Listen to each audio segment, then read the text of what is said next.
going to do the intro and the outro on just the one cam so we don't have to clip it back and forth. And we can still do the YouTube-y thing where You we can still crop zoom into your face. Look, we're going to between zoom us, into your yeah. face right now. And then now we're going to zoom into my face. And then people listening, you don't get any zoom at all. Sorry. No, we don't have a camera pointed at you. Yeah. Or you also can't see us because you're listening to the podcast. So welcome, everyone, to Unsolicited Conjecture. I'm Josh. I'm a photographer and Person? He is a human. human man. I am a human man. Yeah, I was in the Army for 10 years in the 82nd Airborne Infantry, and then I got a bachelor's and master's degree in anthropology and archaeology. And so I have a whole lot of experience doing stuff that I make no money from. I understand that. I understand that. I'm Jeremy. I am also a photographer and videographer, have a degree in photography, and here I am doing audio work. I guess this is kind of visual work also, but I've been a photographer almost my entire life. It's good stuff. But here we are. We have cameras, and we needed to do something with them. And we thought you'd like to watch us do something with them. This is the thing that we chose to do with them being the cameras. Indeed. Music!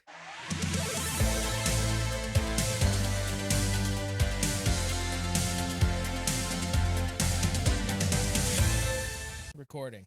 Okay, we did claps. We did indeed do claps. January 23rd, 2018. I made a picture and I put it on Facebook announcing an upcoming podcast called Unsolicited Conjecture with Josh Thompson. I didn't do it. I didn't make it. But now, in 2021, here's us doing this. I don't know which camera I should be looking at for the majority of the time. It's very confusing. I know. There's so many cameras in the periphery. Sometimes I even look over at yours. That's how confused I am, I believe. Camera take. It's good stuff. Oh, yeah. See, we're already off to a good start. I hope you're enjoying this. Okay. All right. So what do you want to talk about today? So, what? Let me just adjust my chair so I can see you. Maybe if I'm looking at you, that makes a little There more we go. sense sometimes. It's like Crossfire. Yeah, but very worse. Well, we're not going to talk about probably politics at all. Because why? Why would we there's do so that? much silly stuff to talk about. You know, Yeah. one of the things we can talk about is the upcoming Ghostbusters movie. Because I know you're stoked about that. Ghostbusters Afterlife.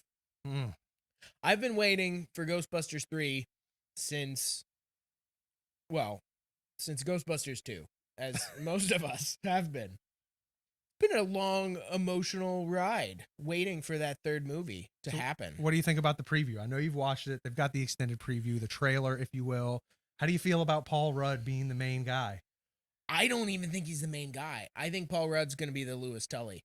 I think he's going to be the key master of the situation. So he's just in the preview so much to kind of attract in people. It's going to be about the kids. Yeah. Yeah. It's going to be about the kids though. They're the Ghostbusters. They're going to be the Ghostbusters. I'm expecting something incredibly emotional. I think it's going to be a really solid movie. If you look at any of the oeuvre of Jason Reitman, the type of movies he makes are not your standard, popcorn kind of. No, for sure. There's a lot of action in there, but you can tell just by the dramatic buildup that they're rolling with the whole time. Oh yeah. I guess Egon's son or daughter. Daughter, I think, right? Well, I think granddaughter. Granddaughter. The main that's character right, is going to be his granddaughter. So yeah, I've backed off a lot of the stuff that's coming out because the trailer looked really good. The first trailer, there were things that I picked up on like right away. Like there's a really quick shot of the outside of a mine, and the sign says Shandor Mines, and it was Ivo Shandor who designed Dana Barrett's building in the very first Ghostbusters. So he was the cultist that actually set this whole thing in motion. And one of the weird things about that building was that it was built out of selenium, one one of those two, whichever one is the real The correct thing. one. Yeah. The correct one. And that's what that mine is. So I think if that building was designed to be an antenna to attract interdimensional ghost activity, this is probably like a naturally occurring deposit, which is why Egon lived near it. I just want to point out, look at all the knowledge in this man's head about a simple Ghostbusters theory of Look at one it. small part of a trailer. We're talking about like probably 3 seconds total in the entire trailer. And he just supplied you with 2 minutes of enjoyable listening content. Spoilers. I'm giving you spoilers, probably. Spoilers to a movie I'm we've not never the only seen. one to point this out. It's all been said, but I think it's really interesting that how much you can infer about what this movie's gonna be like just from that. So we know we got Gozer. They showed a terror dog, but then I stopped watching a lot of the stuff. Like Adam Savage has been doing a bunch of videos about like behind the scenes and the props and stuff. Oh, is he a part of the project, I guess? The build? I don't know. haven't seen any They of that. definitely involved him at least for press. I don't That's know pretty if cool. he made anything for the show, or if he worked on it, but he's definitely been talking to him and putting out a lot of videos about it. And I kind of don't want to know anymore. No, I feel you on that for sure, because I'm the same way. I watched the official trailer, but I don't want to deep dive too much after that, because I don't want to spoil anything, and I don't want anyone else's conjecture to kind of mess up what I might be thinking Or maybe their going on. unsolicited conjecture. Oh man, that's good. What a hot take. Unsolicited conjecture. You get it? Because that's the name of this show. Is that what we're doing right now? I think so. That's the name of our show. Okay. I like that plug. Yeah, so it's going to be great. I think it's going to be a really how else can you I've said this several times, and longtime listeners and watchers of our show will know. This is the first episode. Nope. Maybe we've done hundreds before this. Who knows? You just don't get to see it. I forget what I was saying. No, the thing about if they were really going to make the Ghostbusters 3 that everybody wanted, they would have had to have done it in like 1992. Correct. I agree. That's when the true Ghostbusters 3 should have happened. The video game, the PS3 and now PS4 remastered Ghostbusters, the video game game. They had all the voices. That's really good. And that really stands in for me as like the third movie. But Ghostbusters 2016, I liked it. I enjoyed it also. I hated everything about the discourse, and it made me hate most people. But I thought it was a fun movie. I'd rather see show me. I want as many Ghostbusters movies as they'll make. Make one with all girls. Make one with all dogs. I don't care. Like, just keep making them. Don't quit making them. Like, I love that's the one thing that like the DC universe I feel has done kind of cool, which is by letting different directors tackle their properties at like kind of the same time.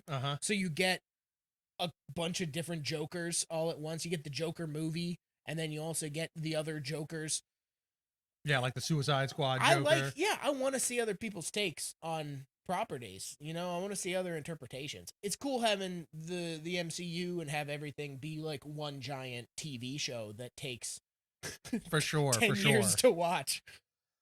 That's what I think the main difference really is between the DC universe and the Marvel universe, is that, you know, like DC is more focused on that IP. They're really pushing the intellectual property and not so much who's behind that intellectual property. So that's why they're all about having multiple Jokers running at the same time. I think they also don't necessarily have a plan.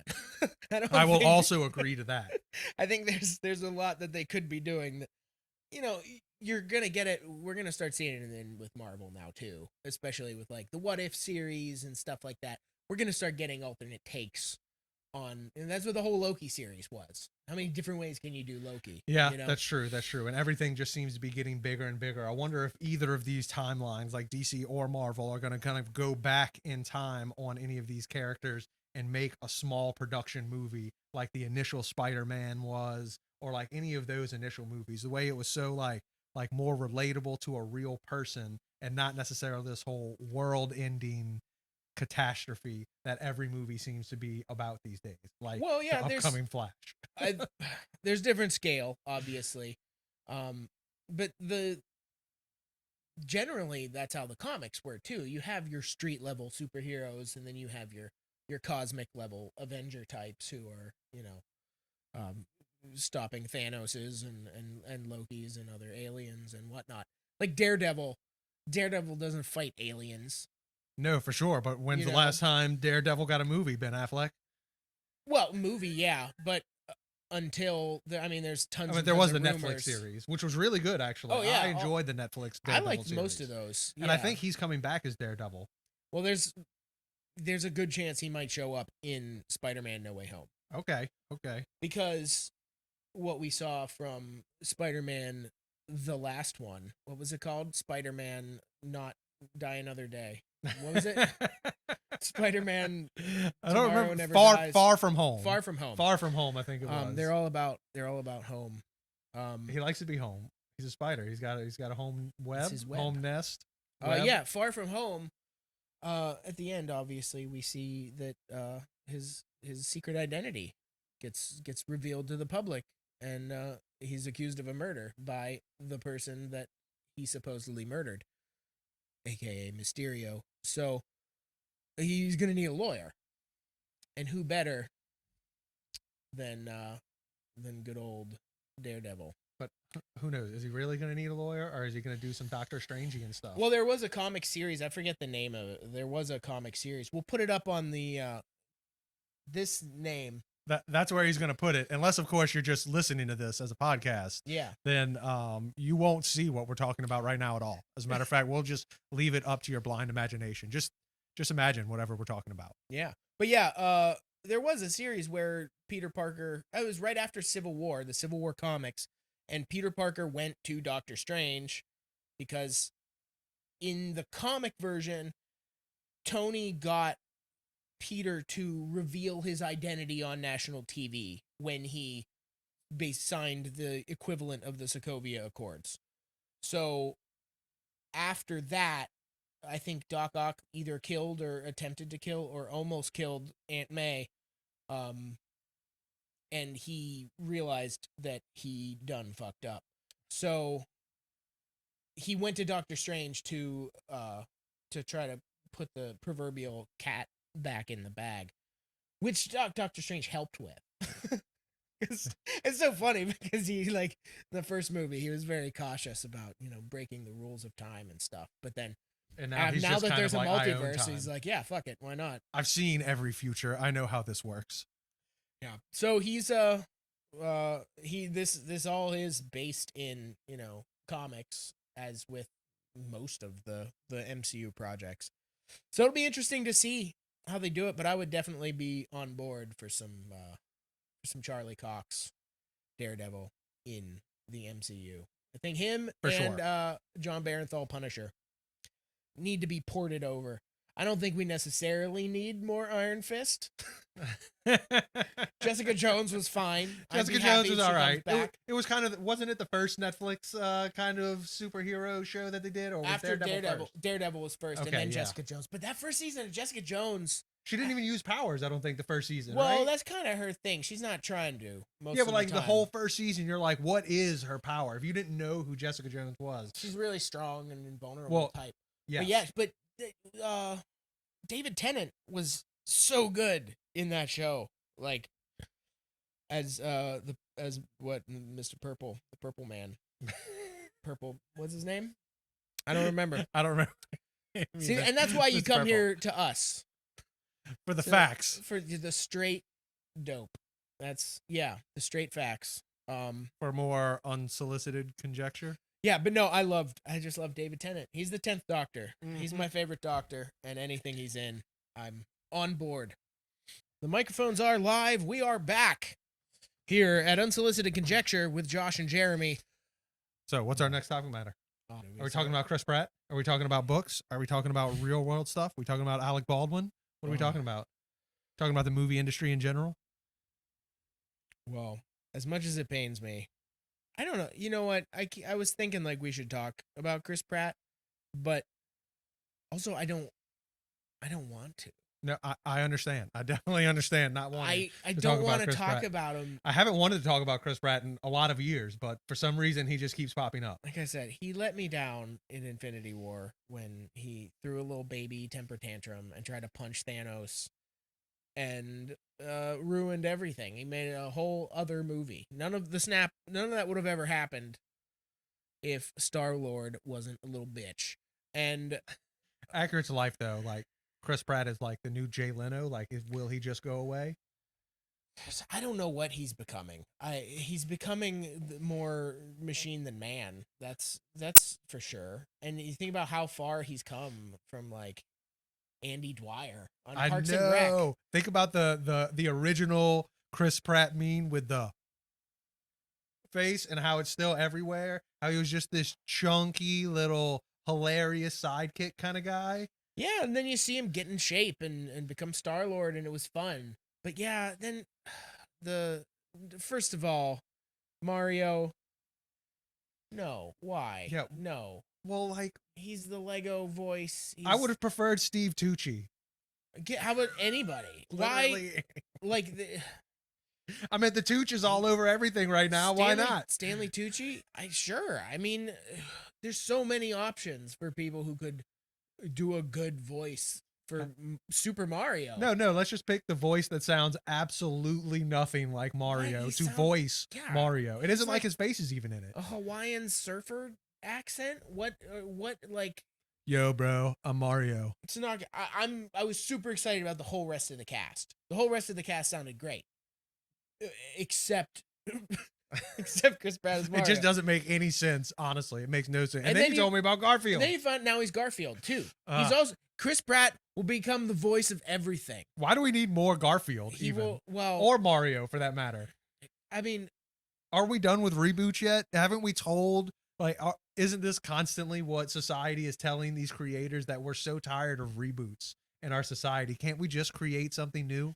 I mean, sure, but it's an industry and it's a machine, and they know that things that are recognizable to people will sell, whereas stuff that people have never heard of might not. So let me ask you a question. Is Mario recognizable to you? Are you going to see the movie?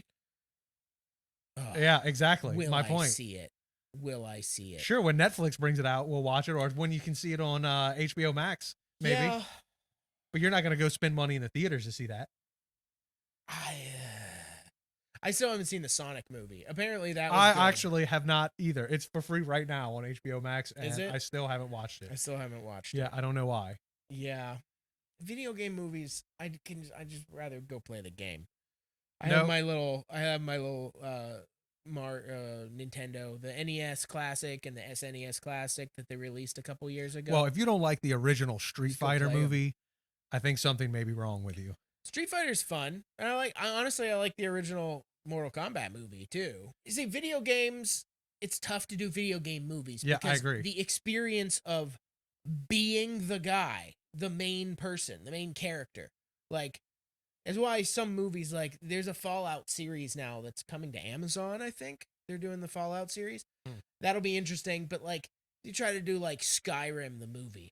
Every single person that plays that game plays as the Dovahkiin, the Dragonborn. And then you play it through your own perception. Yeah. So you are invited in a situation like that. And it's not dissimilar from reading a book. When you read a book, a lot of the processing is going on in your head. Like there's been arguments made that, the story is not finished until the reader actually reads it. No, that makes total sense. And that's why people have that problem when they see a character they didn't envision as that character played in the movie. When you read the book, you're like, no, this guy looks just like this. And then you see them cast in the movie, you're like, it looked nothing like that in my head. Yeah, so when you're going up against that, when you're trying to make a movie, especially a video game movie, Chris Pratt, why? Why? What does he bring to the table in this situation? I don't understand it. And it makes me angry because people fear what they don't understand. But, you were talking about video games being made into movies. You can't deny the fact that so far the majority of the Final Fantasy movies put out have been loved by the fans. But I think that's more because the Final Fantasy experience is more like a movie. You do battle scenes and you have some choices, but realistically speaking, whenever you play throughout the game, the parts you're trying to get to are the cutscenes. So I think that may be why it made a better movie. Sure. Well, yeah, maybe that very well could be possible. But we're coming up on the Uncharted movie is coming out. Oh yeah. And those Uncharted games, the thing about the Uncharted games is that it's like a cinematic gaming experience. Those games are like, I don't, of course, there might be others, but from my knowledge, those games are as much like movies, as close to movies as you can kind of like get as a video game. When you're already competing with something that was incredibly cinematic, Yeah. but you also have a first person experience of, and then you put Mark Wahlberg. Yeah. How do you expect it to compete? And what's his name? The new little Spider-Man, the little one. Tom Holland. Tom Holland. Tom Holland. Tom Holland is Nathan Drake. That doesn't make any sense. That doesn't make any sense. Like Nathan Fillion is Nathan Drake. You can look at Nathan Drake and be like, "Hey, look, it's young Nathan Fillion." That's who it is. When you look at Tom Holland and you imagine what he's going to be like when he's an adult, he might be an adult now, but he looks like a small child because he's That's the movie industry once again, just going with what's popular. They're like, this name is going to help sell this movie. It doesn't matter. As Spider-Man, he's incredible. I love Tobey Maguire. We're both old. We saw Spider-Man in the theater. I saw it in the theater. I loved it. And it was great. And that was that's what Spider-Man was. No, I love that they cast somebody for Spider-Man who can like do flips. He is like a Spider-Man. I'm going to say personally, and I know I'll probably get a lot of blowback for this, but I think Andrew Garfield was a better kind of like retake on a modern Spider-Man. He was really punky. Well, see, there and you go. That's what I liked about that, but no one else seemed to like it. So there's a very different style because when I think of Spider-Man, I think of the Spider-Man origin story, which was basically from like the 40s. That was Sam Raimi, who is also a product. I mean, he's from the 60s too. Yeah. So that conception of Spider-Man as a Peter Parker was a nerd. Yeah. Which is something that sort of doesn't exist anymore. Yep. So because nerds have kind of become a little more popular and mainstream. It's cool nerd culture has become mainstream completely. Yeah. But when I was in high school, it was a bad thing. It was you could a very be a bad nerd thing. and you would get picked on and there was bullying and all of that. When you update it to like a modern audience, Andrew Garfield, I didn't hate that first movie. I thought it was fun. I liked that one. The second one was not good, but the Amazing Spider-Man was cool and I liked it. But they did take somebody who was a nerd and make him like a sexy skateboarding photographer. He's not. He wasn't. He wasn't like a nerd. Well, he wasn't. That movie though, I also really loved the way they portrayed the way Spider-Man fought in that movie. The way he like crawled around. It looked good. I thought it was such a good modern take on it. It was fun. But like Tom Holland, he can do most of the stuff like himself. Yeah. So he's great. And he's great in that role. He's not Nathan Drake. Also, Mark Wahlberg is not Sully. Bruce Campbell is Sully. Bruce Campbell is Sully. To be fair though, Bruce Campbell should be in everything. He should be in everything. But he is Sully. Like he would be the perfect Sully. Like him from what was that show? The spy show that was on TNT all the time. He was like fake Miami Vice kind of. Burn Notice. Yeah, that's it. He was great on that show, and that's Sully. That's who Sully's supposed to be in Uncharted. It's not Mark Wahlberg. Yeah, nothing should ever be Mark Wahlberg. But Tom Holland, I'm so disappointed. I'm already disappointed in that movie just because if I wanted a movie of Uncharted, I just go play the game. It's already basically a movie. Yeah. I feel you on there. So I guess the moral or the topic of this whole episode is just stop making movies based off of games. Just get off my lawn.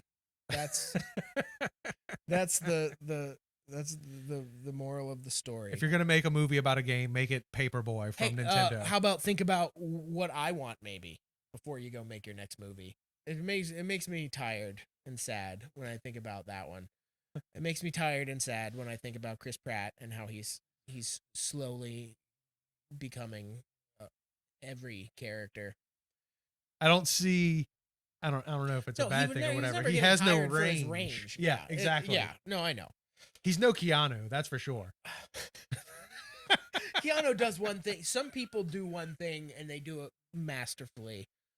Keanu is Keanu, and it's That's what he amazing. does masterfully. But he plays a lot of different types of characters. He plays a lot of different types of roles, but he throws himself into all of them. Now, they're probably the opposite end of the spectrum is like your Nicolas Cage, who is a known quantity, but he has to be properly applied. I wish Nick Cage would make a comeback, like a hard Oh, comeback. I mean, did you see Mandy?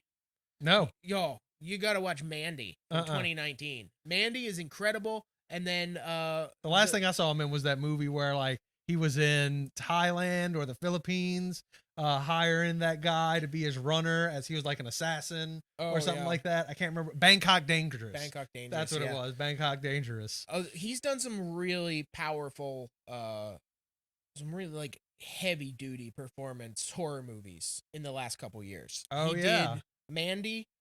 I'm going to magically search the internet for information I don't retain inside of my skull. I want to get the director's name right. Again. Mandy from 2018, directed by Panos Cosmatos. This movie is it's incredible. It's absolutely incredible. It is not technically a horror movie. It's like a revenge movie. Okay, like an old boy style. But it's styled with this amazing fantasy, like high fantasy, like heavy metal. Is it on Netflix? No. It was on Shudder for a long time. Okay. Also available for rent on Amazon, or on Blu-ray. Rental's worth it. I'll pay some money to see something good. Mandy. If you haven't seen Mandy, go see Mandy. It's amazing. Then in 2019, The Color Out of Space, which is an H.P. Lovecraft adaptation. Okay, I haven't even heard of that Nick either. Cage. Also incredible. That was directed by Richard Stanley, who was the original director of the 1990s adaptation of The Isle of Dr. Moreau. This island, I think, for like a year and a half or something. Dang. This whole thing took so long. But Richard Stanley just disappeared into the woods. Nobody knew what happened to him or where he went. And then at one point, he snuck back into the production as an extra because he was banned from set. But he snuck back in as an extra wearing like a Dogman mask, and he's in the movie as... That's what he's like, I'm getting in this movie one way or another. I'm just saying, that movie is crazy, but The Color Out of Space, it's one of the best H.P. Lovecraft adaptations. It's really, really good. All right. So both of those, that's the Nick Cage assance for me, has been at least those two movies. And he's got apparently Pig. His new one is called Pig. I have actually seen a trailer for that. That's supposed to be really good. Yeah, it looks and intense. I think it's gonna follow kind of in the same vein as those other two. So good. That's awesome because I mean, when he wants to, he can have a pretty scary face. There's good Nick. I'll tell you this: in Mandy, there is a like minute and a half long. Spoiler. There's a minute and a half long static camera shot of Nick Cage sitting on a toilet with a 1-gallon squeeze bottle of vodka, just screaming and drinking. This sounds perfect. Can we put that clip up right here, right now? Can we just, no audio, just the face? Can we do that? I'm telling you. Think we can do that? This is a good movie. Cheddar Goblin. I'm just going to say Cheddar Goblin. And once again, for those of you who can't see the amazing things we just put up on screen because you're listening to a podcast, I'm sorry.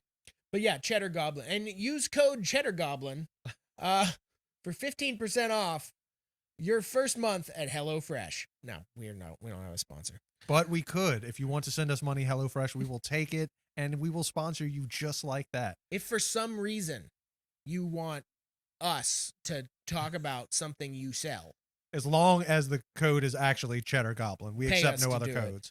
Cheddar Goblin. Yeah, we don't want any other codes. It has to be / Cheddar Goblin or we're not in. You know, from all of us here at Unsolicited Conjecture, we just like to say good night and good luck. And come on back and see what we talk about next time. Do you have questions? Do I you hope have not. burning desires? Do you have things you need to communicate to us that we can talk about? Well, I do those things. Just tell us what they are.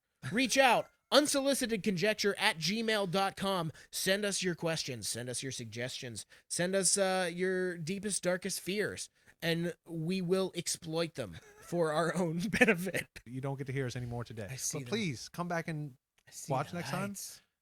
yes, watch next time or listen, however Yeah, you want to come do on back. Check out, see what we do. Who knows? it. And I think that's it. I think it's all we got. Music.